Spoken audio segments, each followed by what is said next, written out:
Hello नमस्कार जय जगन्नाथ। आज आउ गोटे नुआ रेसिपी नहीं आसीगली। आज आज छोट माछ चुचुड़ा। चलतु रेसिपीटी स्टार्ट करवा।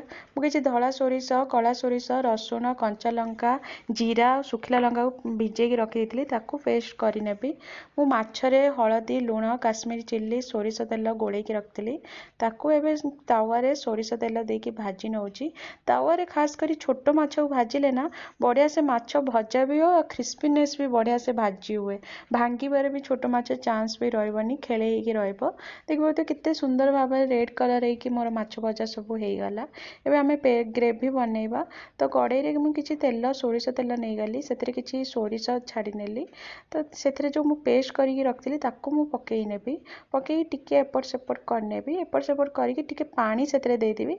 सोरिष ना डायरेक्ट कषिले पिता लगे तो पानी रे हम पकईदे कौन से फुटब जहाँफल कंचा स्मेल पलैब। देखिए एवं मु कौन करी से हलदी लुण काश्मीरी चिल्ली फिश मसाला आसे ताकू मु पकई नेबी। पकई ताकू टिके एपट सेपट कर गोले नेबी।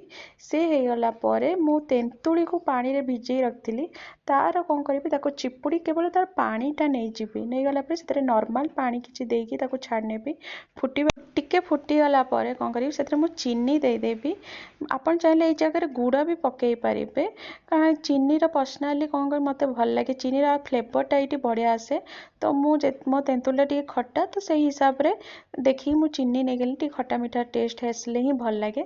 तो देखिए एवं कौन करी माछ जो फ्राए कर रखी पकई नेली ताकू एवं किस समय छाड़ी नेबी जेपर्यंत मोर जुकु जुकिया टाइप रही फुटिया छाड़ी नेली। देखिए बढ़िया से मोर जुकु जुकिया हो गला। तो किसी धनिया पत्र पकईदेली किसी गरम मसला गुंड पकईदेली। तो ये माछ मोर रेडी हो गलानी। एबे सर्व करवा आमे। देखिए कितने सुंदर देखा आर ना गरम भात रे खाइबे आर टेस्ट बहुत बढ़िया। आपण आड़े आपको कौन कहते मत कमेंट रे कहिबे। आम आड़े तो माछ चुचुड़ा कहती। आपण मैंने भी थरे रेसिपी को ट्राई करके देखंतु। मो रेसिपी यदि आपण मानक भल लगे लाइक करेंगे शेयर करेंगे सब्सक्राइब